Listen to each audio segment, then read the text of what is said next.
हाँ, मैं लेकर रहूँगा सरकारी नौकरी। देखता हूँ किसमें कितना है दम, जो मुझे रोक कर दिखाता है। मेरी मंज़िल मेरे हाथों में है, ना कि किसी और की बातों में है। कोई और कितना भी कहे, मैं उसकी बातों पे ध्यान नहीं दूँगा। मैं अपने लक्ष्य पे अड़ा रहूँगा। बेशक से मुझे मैथ रीज़निंग आए ना आए, लेकिन मैं उसको 10 बार बनाऊँगा। 10 बार बनाने पर भी ना आए, लेकिन मैं उसे 100 बार बनाऊँगा। 100 बार बनाने पे भी ना आए, लेकिन मैं उसे 1000 बार बनाऊँगा। तब तो जाकर आएगा ना। किसी और के मुँह पे ताला लगाने का यही एक अवसर है मेरे पास कि मैं करके दिखाऊँ। अगर मैं लोगों की बातों को सुनूँगा, उनका जवाब दूँगा, तो मैं कभी भी अपने लक्ष्य को नहीं पा पाऊँगा और अंत में उन लोगों की बात सही हो जाएगी कि मैं गधा था, मैं इसके लायक नहीं था, मैं माँ-बाप के पैसे बर्बाद कर रहा था। इसलिए आज अभी इसी वक़्त मुझे निश्चय करना होगा कि मैं ज़्यादा नहीं सोचूँगा, केवल जो मुझे बनना है वो मैं करके दिखाऊँगा और उसके लिए जो मुझे करना है वो मैं अभी इसी वक़्त से शुरू करूँगा। जिसका मतलब है कि मैं अभी इसी वक़्त से पढ़ना शुरू कर दूँगा। चाहे कितनी भी ठोकरें लगे, चाहे कितनी भी बर्बादी हो जाए, लेकिन अब इस समय का मैं यूज़ करूँगा।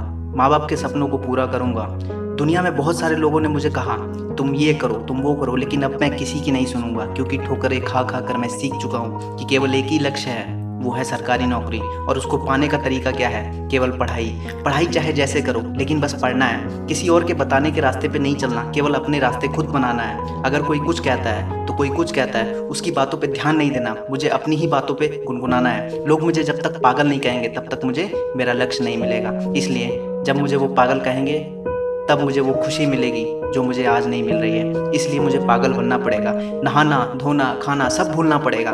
बाल काटना, बाल बड़े हो जाना, एकदम अपने आप को बदल लेना है। ये नहाना खाना तो ज़िंदगी भर चलता रहेगा, लेकिन अगर आज मैं पढ़ाई नहीं किया, अगर आज सरकारी नौकरी के पीछे नहीं पड़ा, तो कल और भी भारी हो जाएगा क्योंकि लोगों की भीड़ इतनी इकट्ठा हो रही है कि मैं सोच भी नहीं सकता। बेरोज़गारी का आलम इतना है कि आज 10,000 पोस्ट होती है, तो उसके लिए 10 करोड़ लोग फॉर्म भरने के लिए तैयार बैठे हैं। तो उसमें नंबर कहाँ से आएगा? और एक से एक लड़के जो हैं तैयारी करने वाले, जो 18-18 घंटे पढ़ने का दम रखते हैं, उनके बीच में मुझे 4 से 6 घंटे पढ़कर नौकरी निकालना है, तो कुछ अलग करना पड़ेगा, कुछ अलग सोचना पड़ेगा। इसलिए आज मैं निश्चय करता हूँ कि मैं पढ़ूँगा, मैं सरकारी नौकरी के लिए पढ़ूँगा, मैं नौकरी लेके दिखाऊँगा, किसी और की बातों में कभी नहीं आऊँगा, अपने माँ-बाप का सपना पूरा करूँगा, मैं सरकारी नौकरी लेकर दिखाऊँगा, मैं सरकारी नौकरी लेकर दिखाऊँगा, मैं सरकारी नौकरी लेकर दिखाऊँगा। जय हिंद।